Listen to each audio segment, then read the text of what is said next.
Hi mga kailit! So today, didiscuss ko sa inyo kung ano ba yung mga renovation requirements bago kayo magsimula. Katatapos ko lang din kunin yung ating insurance under Una. So yeah, so before tayo magsimula ng renovation, yung talagang actual renovation, yung pag-i-install na, we need to comply first for the renovation natin, renovation checklist natin or requirements natin sa admin or sa engineering. Why? Kasi hindi nila kayo papayagan na mag-renovate, let's say minor or a major renovation, kung wala kayong mga i-comply na mga requirements. So, ano-ano ba yon? So, here's the renovation example natin, renovation checklist natin. So, unang-una, ang sabi niya rito, application for unit renovation. Yeah, sige, meron na tayo dyan, unit renovation. Here yon. Sign with, ano yan ha? Sign with owner. And then, nakalagay dyan kung ano yung mga accountable, yung mga damages natin, if ever na makaka-damage tayo sa other unit, nandun yung mga naka-state doon sa ating application for unit renovation. Next natin is the contractor's endorsement form. Signed by owner din yan, and then signed ko as a contractor nila. So, next natin is we have the renovation checklist naman. So, ang sabi dito is application yung renovation, okay na tayo doon. Detailed scope of work. What is the detailed scope of work natin? Kung ano-ano ba yung ipapagawa natin doon para malaman din ni admin or ni engineering kung ano ba yung dapat nilang ilagay doon. Kasi minor renovation, magkaiba si minor renovation saka si major renovation pagdating sa bond natin or yung construction bond natin. Yeah, so let's discuss yung sa scope of works natin. Sa scope of works natin is kailangan ipakita nyo dyan na kailangan na kayang matapos ng project, yung project mo ng within 4 weeks. Kasi si admin is inaalaw niya lang na gumawa or mag-construct dun sa unit ng within 1 month lang siya. Regardless yun ha, regardless kung walang pasok, regardless kung may holidays yan. Kailangan within 1 month lang siya matapos yung inyong renovation. Kung hindi, bibigyan ka na naman nila ng panibagong admin fee kasi ang admin fee natin is every month lang siya ginagawa or binabayad. So, kailangan ipakita mo yon para malaman din ng admin kung mag-i-exceed ka doon at magko-collect ba ulit sila ng panibagong admin fee sa'yo.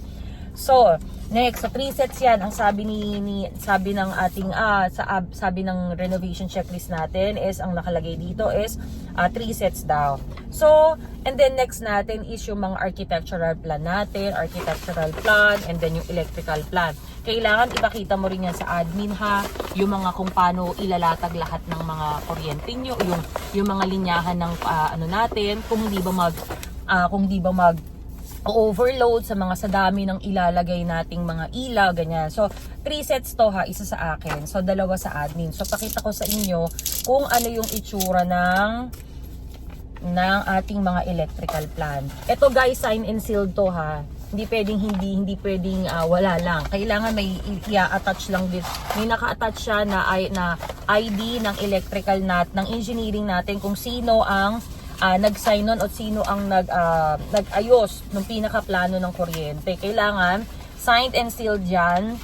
Sign siya ng ating professional license electrical engineering. And then next natin is yung sa architect natin. We also have the architectural plan. Kasama din yung mga elevation. Ito yung pinaka-perspective. Ito yung magiging look ng ating unit sa susunod nating discussion. Makikita nyo rin yung mga progress niyan ng ating unit renovation. So ayan, naka-sign and seal din yan. Ayan, yung pinaka-itsura. And then ito, para makita ni admin kung paano gagapang yung mga kuryente, kung magdadagdag ba tayo ng panibagong outlet ba dyan, kung saan mo siya huhugutin, napaka-importante nun ha.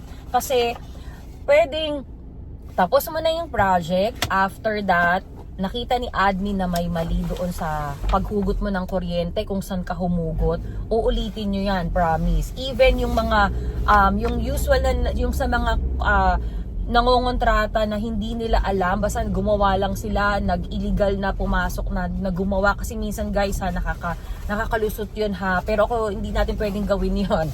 Ayun, so dito makikita din sa planning natin, sa mga elevation natin, yung kung saan nakalagay yung mga sprinkler natin. May mga cases din kasi na nalaman ko na basta lang gumawa sila without knowing yung mga restrictions natin, tinakpan yung pinaka-sprinkler natin, which is a no-no. And then yung mga pag naglalagay ng cove light o yung mga drop ceiling natin, natatakpan nila yung pinaka-smoke detector, which is no-no yon sa pagko-construct natin. Kahit naka-built na yan, papatanggal sa iyo pilit siya ng engineering natin once na matapos nyo na, and then magi-inspect na kayo for the final inspection. Final inspection, dun yun na malalaman yung mga dapat nyong gawin. Tapos dun dapat magsasign din dun si engineering sa form na yun, kung lahat ba yun is na-meet mo, para makuha mo yung inyong bond na 20,000 or 50,000 for the major renovation. So next natin is, of course, kailangan yung mga workers din natin is meron silang mga ID, and then mga clearance, para at least alam din ni owner, alam din ni admin or ni engineering na mga walang record ang ating mga workers. So wala silang mga record on file, important yan. NBI or police clearance will do. Next natin, list of workers, okay na. Tapos contractors endorse. Requirements in engineering is the CGLI or the Comprehensive General Liabilities Insurance. Ito yon na kailangan mo siyang i-comply before the proper renovation. Why? Kasi ito yung magiging proteksyon ng bawat individual na nagpapagawa ng kanilang unit, as protection nila kung any damages na maa-occur while ongoing yung renovation mo. Let's say magkaroon ng leak sa lower floor, yan.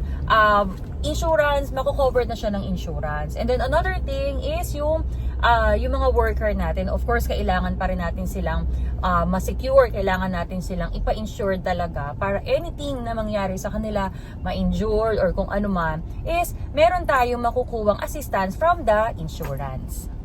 Tapos after nun, after mong makumpleto lahat ng mga papers mo, punta ka na kay engineering.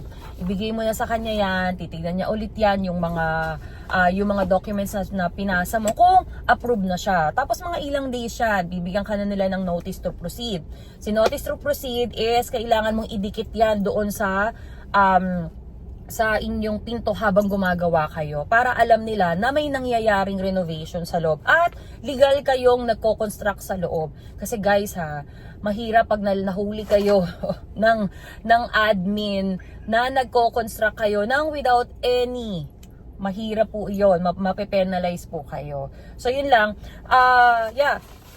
again, dito sa mga planning natin kaya minsan nagmamahal din talaga ang inyong costing sa pagpapagawa ng unit, kasi yung mga binabayaran din sa pagpapagawa ng perspective, sa mga electrical plan, yung mga sa electrical planning natin, signed and sealed yan ng mga ating mga license na engineer, electrical engineer and then architect. So kailangan po talaga natin siyang i-comply, whether you like it or not. So, ayun lang mga ka-elite for today's video. Maraming salamat po. So, till my next vlog. Bye!